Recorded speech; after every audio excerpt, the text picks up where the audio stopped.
그래요. 오늘 감사로 축복받는 성도라는 제목으로 함께 은혜를 나누고자 합니다. 사실 지난주에 맥주감사절 설교를 해서 고민을 했어요.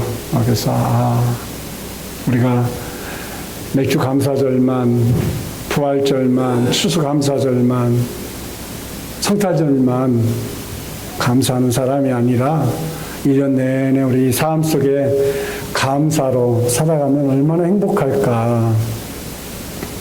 감사가 있는 삶, 늘 행복이 있는 삶, 그거보다 더 기쁜 일이 어디 있을까 하고 매우 고민을 많이 했습니다. 성도가 감사함으로 하나님께 나아가야 합니다.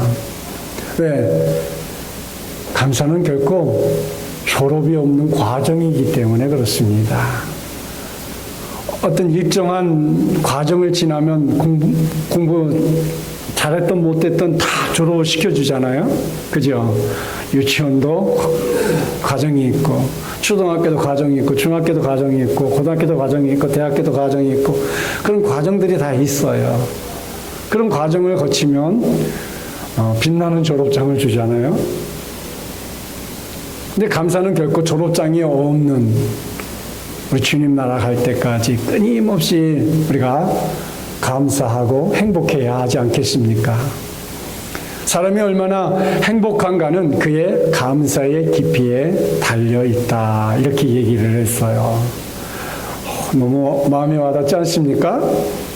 하나님은 항상 감사하는 자에게 축복을 주시며 또 그의 축복을 교만한 자의 손에서는 거두거나 겸손한 자에게는 언제나 허락하신대요. 참 이렇게 명언들을 말씀해 주시는 분들은 참 놀라운 것 같아요. 어떻게 저런 말씀들을 하고 계셨을까 생각이 되어집니다. 감사의 힘이 있습니다. 어떤 분이 레스토랑을 경영했다고 합니다. 그러면서 그가 레스토랑에서 있었던 그런 이야기를 하고 있는데 이렇게 얘기합니다. 저는 하루를 시작하기 전에 제 직업에 대해 감사하는 마음을 갖습니다. 제가 좋아하는 직업을 갖게 된 걸 감사하고 또 다른 사람들을 위해 일할 수 있으며 그들에게 즐거운 식사를 제공할 수 있는 것이 늘 감사합니다. 저와 함께 일하는 직원들에게도 감사하는 마음을 갖습니다. 근데요, 직원들에게 진짜 주인이 감사하지 않으면요, 정말 식당 하는 사람들은 매우 힘들어요. 일하는 사람이요, 깨부리고 안 나오면요, 정말 주인이 다 해야 돼. 서빙하는 사람이 안 나오면 그 주인이 다가 서빙을 해야 되고, 더 중요한 건 이 쿡 하는 사람, 쿡. 주방 안에서 음식을 만드는 사람이 아프다가 안 나오면, 그걸 때려 죽일 거예요, 어떡할 거예요. 또 주인이 가서 또 그 쿡을 다 해야 되잖아요. 그런데요, 주인이 이걸 하잖아요. 근데 누가 귀신같이 알아요? 손님들은 귀신같이 알아요. 맨날 먹으러 오시는 분들은요, 그 주방장이 해주는 음식에 익숙해져 있다가 다른 사람 해주면 이 집 맛이 달라졌어요. 그래요. 이 손님들 입맛은요, 아주 자로 이렇게 재인 것처럼 아주 정확하거든요. 그래서 직원들에게 감사하는 거예요. 그런 다음에 오늘 우리 집으로 식사 올 모든 사람들에게 감사의 초점을 맞춥니다. 그리고 제 자신에게도 감사합니다. 레스토랑에서 일어나는 어떤 일도 잘 해결해 나가는 자신을 대견스럽게 생각합니다. 하루를 시작하기 전 감사의 워밍업을 하면 그날 하루를 기분 좋게 시작할 수 있습니다. 예전에는 온갖 걱정으로 하루를 시작해서 온종일 불만과 짜증 속에 보내곤 하였습니다. 그러나 이젠 걱정을 감사로 바꾸고 그러자 모든 일이 잘 풀려나가고 있습니다. 할렐루야. 요즘은 하루가 즐겁습니다. 감사 또한 불쾌한 고객이나 손님을 잘 다루는 능력을 부여합니다. 그들이 당신을 비참하게 만드는 점에 초점을 맞추는 대신 감사할 점을 찾아내게 만듭니다. 사랑하는 성도 여러분, 그렇습니다. 매 순간 감사할 수 있다는 게 얼마나 기쁜가. 여러분, 우리 삶 속에서요, 순간순간마다 감사할 수 있는 것이요, 그보다도 더 행복하고 즐거운 건 없는 것 같아요. 우리 옆 사람하고 이렇게 인사해 봅시다. 우리 감사하며 삽시다. 우리 행복하게 삽시다. 즐겁게 삽시다. 저 한번 봐보 주실래요? 우리 감사하며 삽시다. 감사하며 삽시다. 눈 감고 즐겁게 삽시다. 그게 즐거운 걸까요? 좀 웃으면서 합시다. 웃으면 복이 옵니다. 아리스토텔레스는 행복은 감사하는 사람일 것이다, 이렇게 말했어요. 인도의 시성 탁오르는 감사의 분량이 곧 행복의 분량이다, 이렇게 얘기했어요. 베를린 원로는 가장 행복한 사람은 가장 많이 소유한 사람이 아니라 가장 많이 감사하는 사람이다, 이렇게 얘기했어요. 그러니까 우리가 감사하고 행복하는데 뭐 많이 소유한 사람은 많이 행복하고 감사하는 것도 아니에요. 없어도 행복한 사람이 있고 또 없어도 나눠주는 사람이 행복한 거 아니에요? 우리 사회가 언제부턴가 방송에서도 재능을 기부하는 거, 우리 오늘 곽 교수님이 우리 어린 생명들을 위해서 우리 교수님이 제일 잘 하실 수 있는 걸 오늘 오셔서 해주셨는데, 우리가 무엇이든지 남에게도 줄 수 있다라는 것, 그것이 감사예요. 그것이 행복이에요. 즐거운 마음을 남한테 줄 수 있다라는 거, 억만금을 주는 것보다도 어떻게 보면 더 행복한 것을 주고 있는지도 모르겠어요. 행복은 소유에 정비례하기보다는 감사에 정비례한다고 말하고 있습니다. 지혜의 셈인 탈무드에 보면 세상에서 가장 지혜로운 사람은 배우는 사람이요, 가장 강한 사람은 자기를 이기는 사람이요, 가장 행복한 사람은 언제나 감사하며 살아가는 사람이다, 이렇게 이야기를 하고 있습니다. 그러나 누가 행복한 사람인가요? 감사하면서 살아가는 사람. 우리가 잘 아는 인도의 시성 탁오르는 이렇게 말했어요. 감사의 분량이 곧 행복의 분량이다. 우리는 감사하는 만큼 행복할 수 있어요. 사랑하는 성도 여러분 모두 다 행복하시길 바랍니다. 여러분 식구들이 다 행복의 싱크탱크가 되라고 하고 싶어요. 행복의 저장고가 여러분 가정이 되라고 말씀드리고 싶어요. 감사할 일보다 불평할 일, 원망할 일이 더 많은 세상이에요. 그렇죠? 우리가 사는 세상이 얼마나 마음에 안 들어요? 너무 마음에 안 드는 게 많죠? 정치를 봐도 마음에 안 들고, 경제를 봐도 마음에 안 들고, 우리 사회를 봐도 마음에 안 들어요. 그러니까 나도 내 자신이 마음에 안 들어. 그러면 안 되겠죠? 그럴지라도 나는 행복하고, 나는 기쁨이 있고, 나는 감사가 있는 그런 행복을 만들어가는 사람으로 우리가 살아간다면 얼마나 즐거운 우리의 신앙이고 우리의 믿음이 되겠습니까? 그래서 성경은 이런 사정을 아는지 모르는지 우리를 보고 범사에 감사하라고 가르쳐주고 있죠. 좋은 일만 계속되면 우리 얼마든지 누가 시키지 않더라도 감사할 수 있을 것입니다. 근데 좋은 일보다 안 좋은 일, 나쁜 일이 일어나는데도 성경은 뭐라고요? 감사하라고 그랬어요.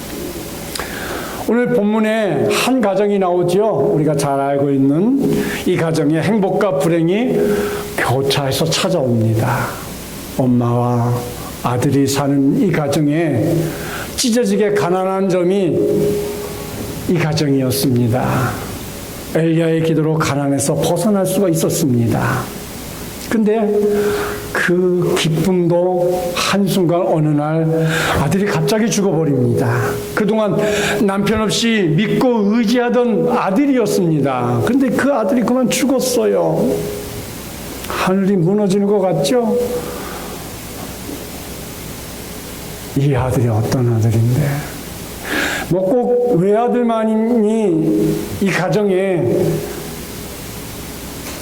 청첩병력과 같은 그런 소식은 아닐 거예요. 아들이 여럿이 있어도 그 한 생명 죽으면 부모에게는 정말 씻을 수 없는, 부모의 가슴에 평생 그 응어리를 무엇으로 해결하겠습니까?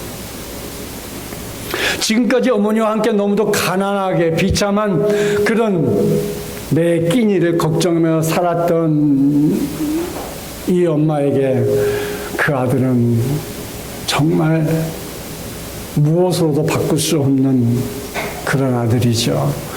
하루하루 끼니를 걱정하며 서로 의지하면서 살아왔던 아들이었는데, 사람은 고통을 함께 나누면서 더 가까워지는 법이죠. 그래서 이 가부에게는 이 아들이 생명과도 같은 것이죠. 그런데 그 아들이 이제 좀 살만하니 그만 죽어버리잖아요. 엄마 입장에서 이보다 더 원통한 일은 없을 거예요. 어떤 목사님이 그런 설교 가운데 그런 말씀을 하시죠. 자기 교회 어느 집사님의 아들이 죽어서 장례를 잘 치르고 위로신방을 갔는데 목사님이 할 말이 없더라는 거예요. 왜? 내 아들은 살아있고 나는 그런 경험을 해보지 않았기 때문에 어떻게 그 부모의 마음을 이해하고 내가 위로를 할 수 있겠느냐고 말 한마디도 못하고 그냥 왔다 그러니 그 말이 좀 이해가 가요. 엄마의 입장에는 정말 이루 말할 수 없는 거죠. 엄마는 불쌍해서 견딜 수가 없는 거죠. 이제 지긋지긋하던 고생 끝나고 먹고 싶은 거 다 먹고 하고 싶은 거 다 할 수 있었는데 그만 죽어버렸으니 엄마는 한이 맺힐 수밖에 없는 것이지요. 이젠 양식 걱정하지 않아도 되는데 하나님의 축복으로 기름병에 기름이 마르지 않고 가루통에 가루가 떨어지지 않게 되었는데 얼마나 기다리고 고대했던 행복이었는데, 그런데 이 행복은 오래가지 않았어요.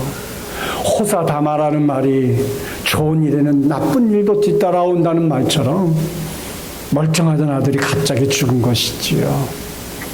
지금의 행복을 한순간에 뒤엎어버리는 불행이었던 것이지요. 이것이 우리 인생 아니겠어요? 세상에 이런 일이 허다하다는 것을 우리는 압니다. 서울의 어떤 교회에 남편이 일찍 여의고 아들, 딸 3남매를 정말 죽을 힘을 다해 키운 권사님이 계십니다. 장남은 법대를 졸업하여 법관이 되었고 딸은 사범대를 나와 교사가 되었고 막내는 의사가 되었습니다. 이제 한껏 자식의 효도를 받으며 호강하며 살겠거니 했는데 그만 몸이 안 좋아 병원에 갔더니 위암 말기라는 거예요.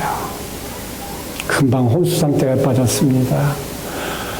자식을 위해 한 푼 두 푼 더 벌기 위해 몸을 돌보지 않았기 때문이죠. 살만하니 어려운 일들이 닥치는 경우가 우리 주위에 참 많이 있어요. 의외로.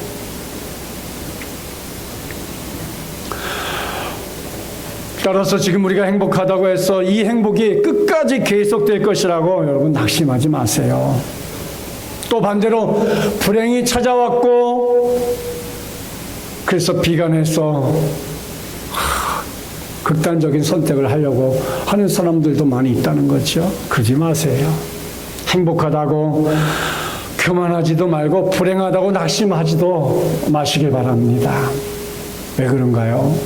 우리가 겪는 이 행복과 불행 너머에 하나님이 계십니다.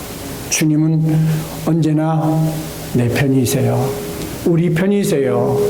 우리를 향해서 항상 손을 내밀어 주시고 팔을 벌려 주시고 항상 우리를 부르고 계십니다. 주님의 부르심에 한번 귀를 기울여 보시길 바랍니다. 오늘 본문에 나오는 이 가정을 향한 하나님의 뜻은 과연 무엇일까요? 먹을 것이 없어 굶어 죽을 형편에 있는 가정, 이 가난한 집에 엘리야가 가루와 기름이 떨어지지도 않도록 해주셨는데 이 일로 인해 이들이 하나님께 감사했습니다. 기적을 베풀어 주신 하나님께 영광을 돌렸습니다. 모처럼 불행했던 가정에 행복이 찾아왔습니다. 그런데 이 행복이 오래가지 않았습니다. 그만 아들이 죽었습니다. 행복 뒤에 불행, 그런데 이 불행이 더 큽니다. 가난보다 죽음이 더 크지 않습니까? 아들이 죽자 여인의 마음이 변했습니다. 엘리야를 원망합니다. 충분히 이해가 됩니다. 자기가 엘리야를 만난 것부터 잘못되었다는 것이지요. 그래서 열왕기상 17장 18절 함께 성독해 봅니다. 여인이 엘리야에게 이르되 하나님의 사람이여 당신이 나와 더불어 무슨 상관이 있기로 내 죄를 생각나게 하고 또 내 아들을 죽게 하려고 내게 오셨나이까. 나와 더불어 무슨 상관이 있기로 내 죄를 생각나게 하고 이렇게 얘기했어요. 첫째, 감사로 한 해를 보내는 성도가 되어야 합니다. 우리는 어떤 상황, 어떤 형편, 어떤 처지에 있다 할지라도 감사할 줄 아는 사람이 되어야. 웨너 솔맨의 머리 대신 그리스도라는 이야기가 있어요. 미국 시카고에서 태어난 웨너 솔맨은 머리 대신 그리스도라는 제목으로 예수님의 초상화를 그렸어요. 그 그림으로 솔맨은 가장 인기 있는 화가가 되었습니다. 예수님의 모습이 담긴 그의 그림책은 1940년도에 500만 부 이상이 인쇄되었고 오늘날까지 세계에서 가장 많이 알려진 예수 그리스도의 모습을 보여주고 있습니다. 이 그림을 그리게 된 배경이 있어요. 솔맨은 결혼하고 얼마 되지 않아 한창 나이에 중병에 걸렸습니다. 의사가 말했습니다. 당신은 임파선 결핵을 앓고 있어 앞으로 3개월밖에 살지 못할 것입니다. 그의 부인은 유명한 가수로 그녀는 지금 임신 중에 있었습니다. 아내에게도 미안하거니와 앞으로 태어날 아기를 생각하니 죄스럽습니다. 몹시 괴로워하고 있을 때 사랑하는 아내가 그를 위로합니다. 여보, 3개월밖에 못 산다고 생각하지 말고 하나님께서 3개월을 허락해 주셨다고 생각하며 감사. 아무도 원망하지 맙시다. 3개월이 얼마입니까? 천국 같은 그 기간을 가장 아름답게 만듭시다 하고 아내는 남편을 위로합니다. 그러면서 오로지 3개월이나 허락하신 하나님께 감사합니다. 둘은 기뻐하며 감사하며 열심히 일합니다. 그리고 열심히 그림을 그렸어요. 그의 병은 어느 순간에 씻은 듯이 나아버렸습니다. 보통 사람은 예수님의 얼굴을 그릴 때 되게 자비하신 분으로 고난당하신 얼굴을 그리는데 이분은 지도력이 있고 강한 인간성을 지닌 인물로 표현했습니다. 다시 그림을 좀 보여주시겠습니까? 바로 여러분이 지금 보고 있는 이 모습이라는 거예요. 이 그림이 유명해서 수백만 장이나 인쇄되었고 오늘도 많은 가정에 걸려있다고 합니다. 그렇습니다. 3개월이 어딥니까? 하루가 어디입니까? 한 달란트가 어디냐 그 말입니다. 시편 138편 1절부터 3절 말씀에 보면 함께 성독해 봅니다. 내가 전심으로 주께 감사하며 신들 앞에서 주께 찬송하리이다. 내가 주의 성전을 향하여 예배하며 주의 인자하심과 성실함으로 말미암아 주의 이름에 감사하오리니 이는 주께서 주의 말씀을 주의 모든 이름보다 높게 하셨습니다. 내가 간구하는 날에 주께서 응답하시고 내 영혼에 힘을 주어 나를 강하게 하셨나이다. 내가 전심으로 주께 감사하며 신들 앞에서 주께 찬송하리이다. 우리가 감사함을 통하여 우리가 영광을 돌리며 그 하나님께서 우리의 찬양을 받으시고 우리의 영광을 받으시고 우리가 기뻐하는 것을 다 받으시는 주님이라는 거죠. 그래서 시편 기자는 크게 두 가지 이유를 들어서 하나님께 감사와 찬송을 드리라고 우리에게 말해주고 있어요. 첫째로 주의 성전에서 예배 드리는 것을 감사하라는 거예요.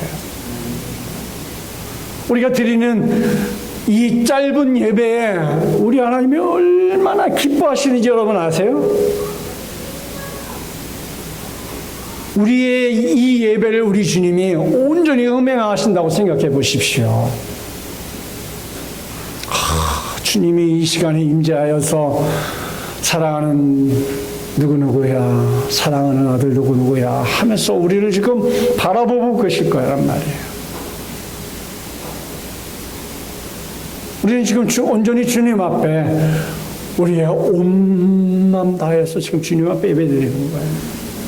우리 주님이 나의 마음을 보시고 나의 모습을 보시고 얼마나 기뻐하실까요? 예배 자리에 앉아 있는 그 자체만으로도 우리 하나님 기뻐하실 것 같아요. 그래서 시편 138편 2절에 내가 주의 성전을 향하여 예배하며 그랬어요. 주의 성전을 향하여.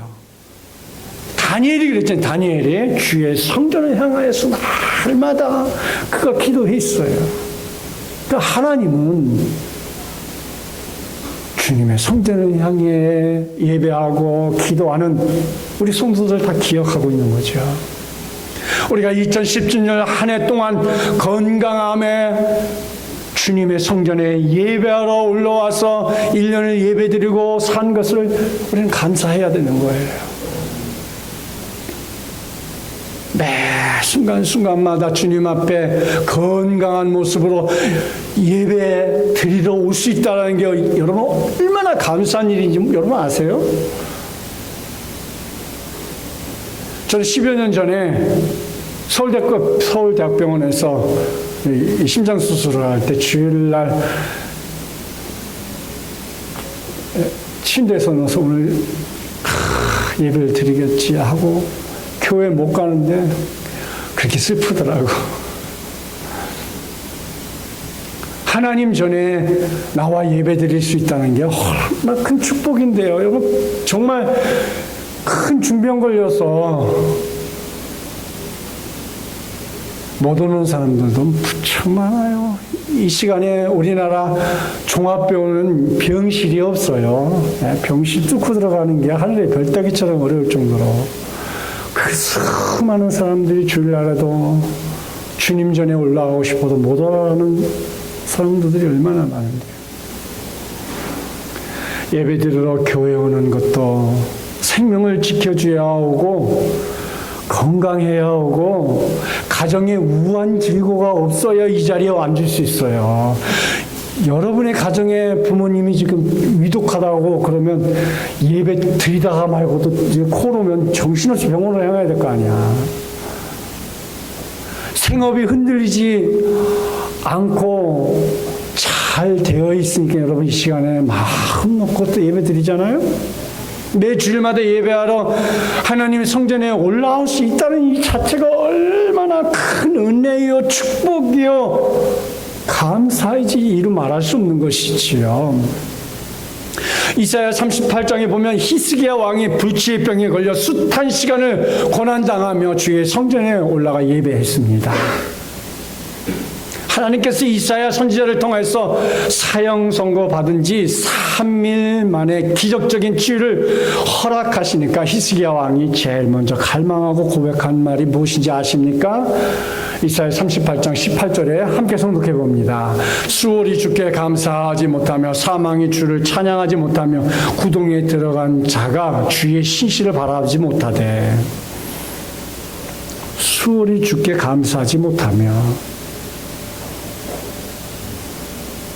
죽음이 우리의 감사를 다 감당하지 못하는 거예요.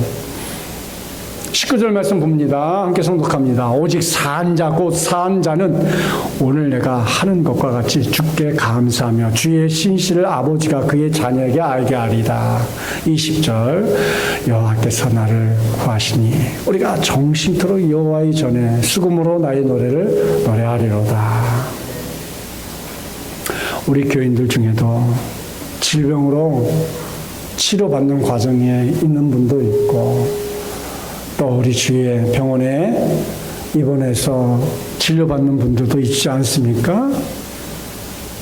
우리가 건강한 것이 얼마나 감사한 것인지. 여러분 가운데 지난 1년 동안 혹시 몸이 아파 주일날 교회 예배 들어오지 못했을 때 있었습니까? 없으셨죠? 여러분 더블로 감사하셔야겠네. 밤늦게 택시 지나면 따따블 그러면 얼른 쓰잖아요. 그렇죠? 우리 감사도 따따블 해야 돼. 건강 주시고 생명 주셔서 주일마다 성전에 올라와 예배 드리는 거 얼마나 감사한지요. 2017년을 원년으로 쭉 계속 앞으로도 우리 한생명 비전교회 성도님들은 늘 건강하시기를 축원드립니다. 고난당하지 않고 늘 주님과 감사와 기쁨과 행복이 넘쳐나기를 축원드립니다. 그보다 더 감사한 것은 없어요. 우리 인생살이에 가장 소중하고 값어치 있는 일이 무엇이 있다고 생각하세요? 가치 있는 거, 내가 건강하고 가족이 건강한 것, 이것보다 더 기쁘고 즐거운 것이 없어요. 돈이요? 돈은 있다가도 없을 수 있고 없다가도 있을 수 있는 게 돈이에요. 근데요, 제가 보니까 건강 잃으니까요, 마사가 귀찮아. 하고 싶은 의욕도 없고.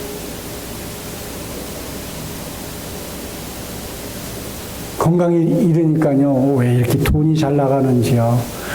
한번 치료 받으러 갈 때 돈이 만만치 않게 나가요. 그거 가지고 맛있는 거 사 먹으면 얼마나 좋겠어. 사랑하는 성도 여러분, 건강하실 때 감사하세요. 잘 관리하세요. 그것이 지혜로운 사람이요 축복받을 사람의 모습인 것입니다. 오늘 사르밧가브는 분명히 하나님의 기적을 체험했습니다. 그 결과로 그녀는 굶주림에서 해방되었고 가난에서 벗어났어요. 그럼에도 오늘은 이제 새롭게 닥친 문제로 인해 하나님을 원망하는 시간이 되었어요. 불평했습니다.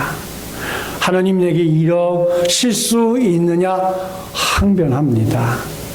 바로 어제 베풀어 주신 하나님의 은혜를 다 잊어버렸다는 것이죠. 우리가 여기서 얻은 교훈이 무엇일까요?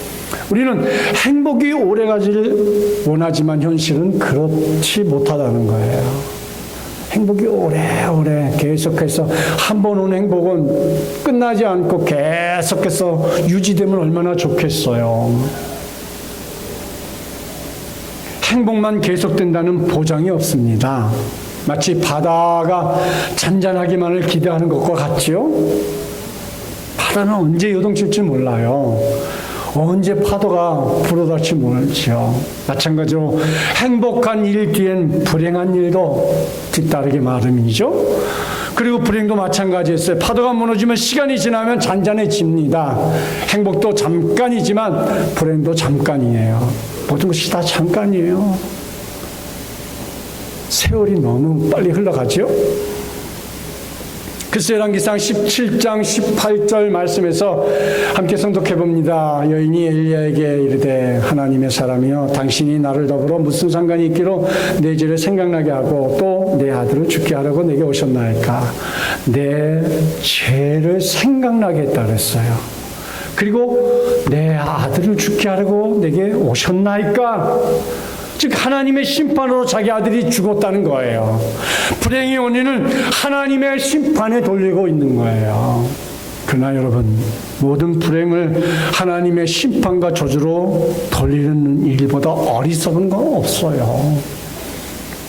하나님의 뜻이 어디 있을까 하고 우리가 거기에 하나님의 뜻을 먼저 찾아보는 게 더 지혜로운 사람이에요.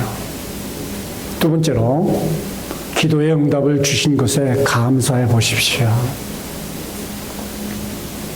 시편 138편 3절 말씀에 함께 성독합니다. 내가 간구하는 내래 주께서 응답하시고 내 영혼에 힘을 주어 나를 강하게 하셨나이다. 주께서 응답하시고 그랬어요. 응답 주시는 거예요. 시편 기자는 기도를 응답해 주신 하나님 앞에 감사를 드렸어요.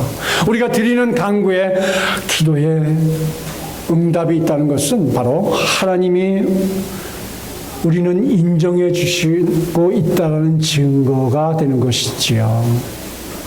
그래서 기도 응답이 무엇이며 이루어지고 얻게 될 것보다도 하나님의 고통이 교제가 더 큰 감사가 되어야 할 것입니다. 우리가 지난 한 해 그동안 살아오면서 우리 신앙생활 매 순간순간마다 참 하나님이 우리를 많이 축복해 주었어요. 그렇죠? 많은 기도 응답을 주셨습니다. 헤아릴 수 없을 만큼 우리가 많은 응답을 받고 살아가고 있습니다. 옛날에 서돔은 영천시장에 콩나물 장수가 많기로 유명했다고 합니다. 그 중에 한 여인이 새벽마다 콩나물 통을 머리에 이고 시장에 나가는 길에 이제 새벽종 소리를 듣고 교회에 들려서 새벽 기도를 드리고 영천시장에 가서 콩나물을 팔았다고 합니다. 이 아주머니는 인생의 목표는 예수 그리스도와 함께 살면서 자식들을 믿음으로 성장시켜 하나님의 일꾼으로 길러내는 것이었어요. 결국 그 아주머니는 기도로 아들을 훌륭한 사업가로 키워냈습니다. 아들은 어느 날 큰 제약회사의 사장이 되었습니다. 제약회사 사장이 된 아들은 그의 어머니가 매일 교회 새벽종 소리를 듣고 일어나 시장에 가서 자기 전에 교회에 나가 열심히 새벽 기도하는 일을 늘 기억하고 그가 이제 회사 로고를 하나 만듭니다. 그 때문에 그가 이제 제약회사 사장이 된 이 아들은 그의 어머니를 매일 이제 종소리를 연상되는 그런 이제 심벌 마크로 종을 정했다고 합니다. 그 회사는 하나님의 축복으로 빠르게 성장하여 대한민국 사람이면 누구나 다 알만한 종군당 제약회사라고 합니다. 한생명 비전교회 하면 기도하는 교회라 늘 자부하고 말할 정도로 참 많이 기도했습니다. 이제 우리가 기도의 밑바탕 위에 이제는 전도하는 일에 이제 후반기에는 우리가 지혜를 모으고 또 어떻게 전도를 효과적으로 하나님이 기뻐하는 이렇게 좋은 곳으로 넓은 곳으로 이전케 해주셨는데 하나님의 뜻이 분명히 있을 것이에요. 우리가 움직일 때가 되었어요. 우리가 행동할 때가 되었어요. 이제는 우리가 기도로 무장했다면 이제 우리의 행동을 통하여서 하나님 앞에 더 크게 축복된 그런 성도로서의 응답에 반응할 수 있는 성도가 되어야 하리라고 생각합니다. 아직 응답 다 받지 못한 성도들은 하나님이 하나님의 시간에 하나님의 방법으로 우리의 기도에 대해서 반드시 응답해 주실 것을 믿고 감사하는 성도가 되시기를 축원합니다. 본문의 여인이 그랬습니다. 그녀의 소원은 오직 먹고 사는 일이었을 것입니다. 왜? 가뭄이었으니까 먹고 사는 문제가 가장 큰 문제였을 거예요.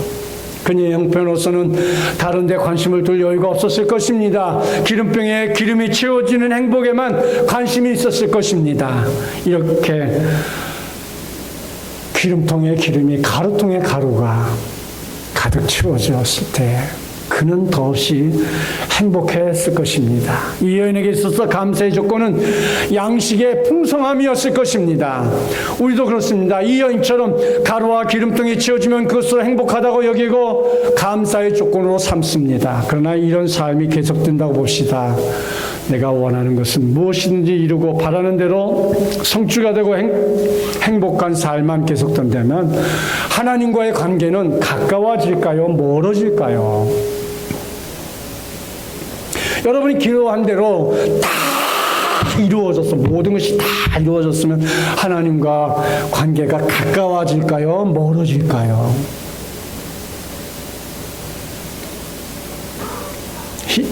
헬수는 답을 알고 있어요. 세 번째로, 환난 중에 도우시고 보상해 주심을 감사해야 합니다.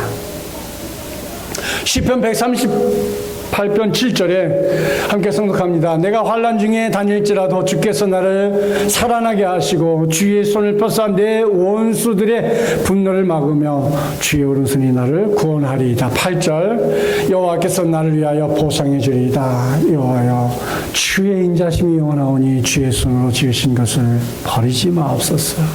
내가 환난 중에 다닐지라도 그랬어요. 환난 중에 다닐지라도 우리 주님이 우리를 지켜주시고 붙잡아 주시고 함께해 주시고 인도해 주시고 은혜 주시고 성령 주시고 말씀 주시고 하나님의 함께해 주심이 있다는 거죠. 그래서 시편 기자는 내가 환난 중에 나를 살아나게 하시고 주의 오른손이 나를 구원해 주심을 감사하고 있는 거죠. 우리가 사는 세상은 다윗이 시편에서 고백한 것처럼 사망의 음침한 골짜기일 것입니다. 어디를 가도 안전한 것이 없어요. 날마다 우리의 죽음의 그늘을 밟고 사는 사람인지도 모르겠습니다. 이런 가운데서도 한 해를 지켜주었고 무사히 살게 해주었고 여기까지 인도해줬고 남은 후반기도 또 역시 하나님은 우리를 지켜주실 거라는 거죠. 그래서 시편 138편 8절에 함께 성독해 봅니다. 여호와께서 나를 위하여 보상해 주리이다. 여호와여 주의 인자하심이 영원하오니 주의 손으로 지으신 것을 버리지 마옵소서. 여호와께서 나를 위하여 보상해 주리라. 보상해 주겠다. 보상.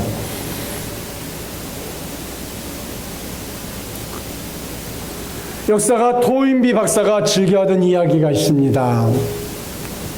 영국 북쪽 바다에서 청어잡이를 하는 어부들이 가장 큰 관심사는 어떻게 해서 저 북해도에서 먼 거리를 항해하면서 영국으로 이 청어를 싱싱하게 잡아오는 것이 그들에게 가장 큰 관심사였습니다. 모든 어부들이 아무리 관심을 쓰고 잘해도 배가 런던까지 도착해보면 청어들이 거의 기진맥진하여 죽어있는 것이었어요. 언제나 그래서 골칫덩어리였어요. 근데 한 어부는 언제나 북해도에서 잡아오는 청어를 아주 싱싱한 산채로 런던까지 가지고 와 큰 재미를 보는 것이었어요. 동료부들이 이상해서 그 어부에게 물어보았습니다. 그는 비밀이라고 그 이유를 가르쳐주지 않았습니다. 동료들이 또 조르고 압박을 넣으니 못 이기는 척하고 그는 입을 떼고 말았습니다. 나는 청어를 잡아놓는 통에 메기를 한 마리씩 집어넣습니다. 그저 모든 어부들이 눈이 휘둥그레진 거예요. 그러면 메기가 청어를 다 잡아먹지 않느냐? 라고 이구동성으로 말했습니다. 그는 통깨하게 웃으며 다음과 같이 답했다고 합니다. 네, 메기가 청어를 잡아먹습니다. 그러나 그놈은 청어를 2-3마리밖에 못 잡아먹지요. 그 대신 그 통 안에 있는 수백 마리의 청어들은 잡혀먹지 않으려고 계속 도망쳐 다니기 때문에 싱싱하게 런던까지 그 청어를 살아서 가져올 수 있다는 것이지요. 고난은 메기와도 같은 거예요. 고난이 우리 성도들을 이 험악한 세상에서 항상 싱싱한 믿음으로 살아가게 만드는 하나님의 방법임을 깨달아서 우리가 때로는 고난당하는 것이 내게 유익이라는 말이 여러분 이해가 되십니까? 우리를 살려주시기 위해서 우리에게 신앙으로 깨어있으라고, 더 하나님을 찾으라고, 더 하나님을 붙잡으라고, 더 하나님과 교통하는 삶을 가지라고 때로는 고난을 주시는 것이죠. 결론을 맺고자 합니다. 우리의 삶은 동전의 양면성과 같은 거죠. 어두운 부분이 있으면 밝은 면도 있는 거예요. 원망과 불평거리도 분명히 있지만 감사의 이유도 충분히 있다는 거죠. 여러분, 자녀가 반항을 하고 세금을 많이 나와요. 세금 사업하는 사람들 세금 때문에 못 살겠다 그러죠. 설거지거리가 많고 옷이 작아지고 집에 손볼 일이 많아지고 먼 거리에 주차하고 난방비가 많이 들고 엉터리 찬송 때문에 짜증이 나고 빨래거리가 쌓이고 온몸이 피곤하고 자명종 소리에 새벽잠을 깨고 이메일이 쏟아지면 귀찮을 때가 있어요. 다 불평거리죠. 그렇죠? 이 더울 땐 다 불평거리예요. 그러나 그것을 반대로 생각해 봅시다. 한번 어떤 현상이 나타나는지. 10대의 자녀가 반항하면 그건 아이가 거리에서 방황하지 않고 집에 있다는 것이고, 말 되네. 지불해야 할 세금이 있다면 그건 나에게 직장과 재산이 있다는 것이고, 그렇죠. 세금 한 푼도 안 내는 사람은 뭐 집도 없고 뭐 아무것도 없으니까 세금 낼 것이 없잖아요. 그죠? 근데 그거요 안 좋더라고. 내가 아는 누구는 세금 안 내시니까 집을 좀 넓게 올려가려고 하는데 은행에서 대출이 안 돼. 세금을 내는 것이 없으니까 은행 문이 높아. 그런 안 좋은 조건도 있더라고요. 그러니까 세금 내는 것도 좋은 거예요. 파티에 치워야 할 것이 너무 많으면 그건 친구들과 즐거운 시간을 보냈다는 것이고, 옷이 몸에 좀 끼인다면 그건 잘 먹고 잘 살고 있다는 것이고, 깎아야 될 잔디, 닦아야 될 유리, 고쳐야 할 하수구가 있다면 나의 집이 있다는 것이고, 그치? 남의 집 사는 사람은 주인한테 따랑 전화해가지고 하수구 막혔어요. 고쳐주세요. 그러면 되잖아요. 그쵸? 주차장 맨 끝에 겨우 한 자리가 있다면 그건 내가 걸을 수 있다는데 있고, 차도 있다는 것이겠죠? 차 없는 사람 뭐 주차 걱정 안 하잖아요. 그쵸? 난방비가 너무 많이 나왔다면 그건 내가 따뜻하게 살고 있다는 것이고, 교회에서 뒷자리 아줌마의 엉터리 찬송이 영 거슬린다면 그건 내가 들을 수 있다는 것이고, 그렇죠? 이찬수 목사님이 오늘 아침 설교에서 지난번 설교했겠죠? 송명희 시인의 이야기를 하더라고요. 그 송명희 시인이 얼마나 불편한 몸에도 그 얼마나 많이 감사를 하고 있어요. 세탁하고 다림질이 해야 할 일이 산더미처럼 있다면 그건 나에게 입을 옷이 많다는 것이고, 온몸이 피곤하고 뻐근해진다면 그건 내가 열심히 일할 곳이 있다는 것이고, 이른 새벽 시끄러운 자명송 소리에 깬다면 그건 내가 살아있는 것이고, 이메일이 너무 많이 쏟아진다면 그건 나를 생각하는 사람들이 그만큼 많다는 것이고, 제가 주보에 이메일을 했는데 우리 교인들이 한 번도 안 보내주더라고. 내가 이 말 하고 싶어서 이걸 집어넣었어요.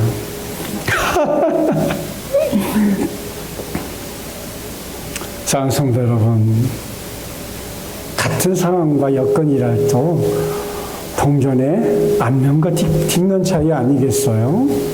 따스한 행복의 결과가 감사가 아니라 감사의 결과가 행복입니다. 행복하시길 바랍니다. 감사하시길 바랍니다. 즐거우시길 바랍니다. 남은 6개월도 더 많이 행복하시기를 축원드립니다.